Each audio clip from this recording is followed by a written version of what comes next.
कहने लगी हूँ श्री हरि के चरणों में शीश नवाए। कार्तिक महात्म्य का बने यह 21वां अध्याय। जय श्री कृष्णा, राधे राधे। आइए सुनते हैं कार्तिक मास महात्म्य का 21वां और 22वां अध्याय।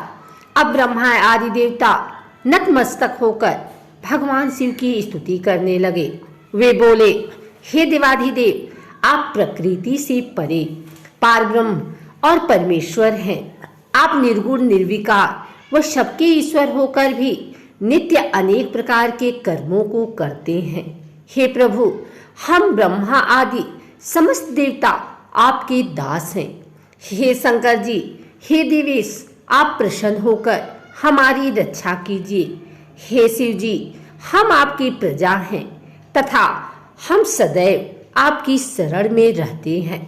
नारद जी राजा पृथु से बोले, जब इस प्रकार ब्रह्मा आदि समस्त देवताओं एवं मुनियों ने भगवान शंकर जी की अनेक प्रकार से स्तुति की, उनके चरण कमलों का ध्यान किया, तब भगवान शिव देवताओं को वरदान देकर वहीं अंतर ध्यान हो गए।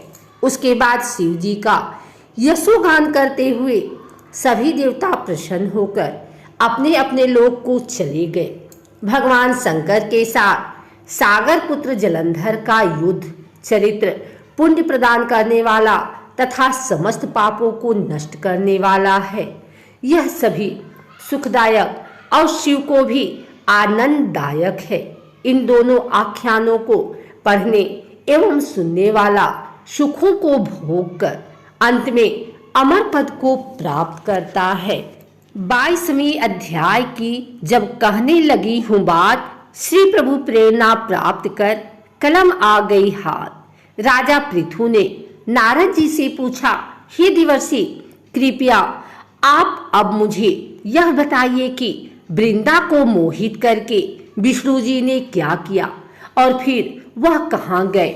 जब देवता स्तुति कर मौन हो गए, तब शंकर जी ने सब देवताओं से कहा, हे ब्रह्मादिक देवताओं, जलंधर तो मेरा ही अंश था।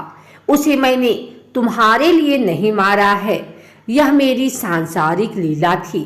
फिर भी आप लोग सत्य कहिए कि इससे आप सुखी हुए या नहीं। तब ब्रह्मादिक देवताओं के नेत्र हर्ष से खिल गए और उन्होंने शिव जी को प्रणाम कर विष्णु जी का वह सब वृतांत कह सुनाया जो उन्होंने बड़े प्रयत्न से वृंदा को मोहित किया था तथा वह अग्नि में प्रवेश कर परम गति को प्राप्त हुई थी। देवताओं ने यह भी कहा कि तभी से वृंदा की सुंदरता पर मोहित हुए विष्णु उनकी चिता की राख लपेट इधर उधर घूमते हैं। अतएव आप उन्हें समझाइए, क्योंकि यह सारा चराचर आपके अधीन है। देवताओं से यह सारा वृतांत सुन शंकर जी ने उन्हें अपनी माया समझाई और कहा कि उसी से मोहित विष्णु भी काम के बस में हो गए हैं, परंतु महादेवी उमा त्रिदेवों की जननी सबसे परे वह मूल प्रकृति परम मनोहर और वही गिरजा भी कहलाती हैं। अतएव विष्णु का मोह दूर करने के लिए आप सब उनकी शरण में जाइए।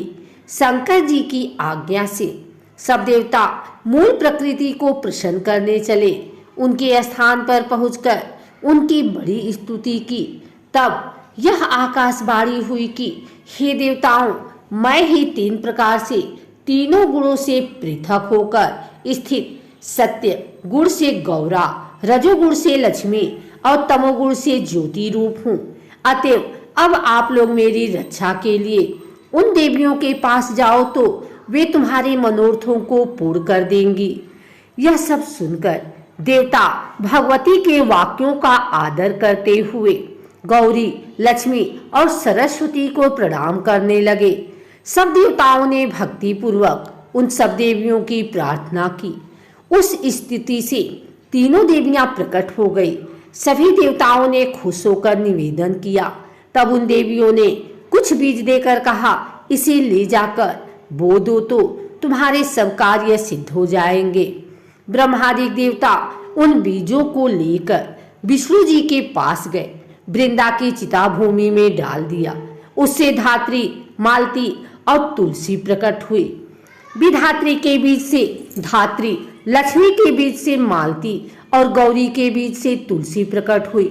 विष्णु जी ने ज्यों ही उन स्त्रियों रूप वाली वनस्पतियों को देखा तो वे उठ बैठे। कामासक्त चित्त से मोहित हो उनसे याचना करने लगे। धात्री और तुलसी ने उनसे प्रीति की।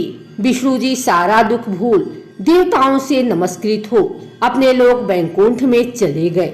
वह पहले की तरह सुखी होकर शंकर जी का स्मरण करने लगे। यह आख्यान शिव जी की भक्ति देने वाला है।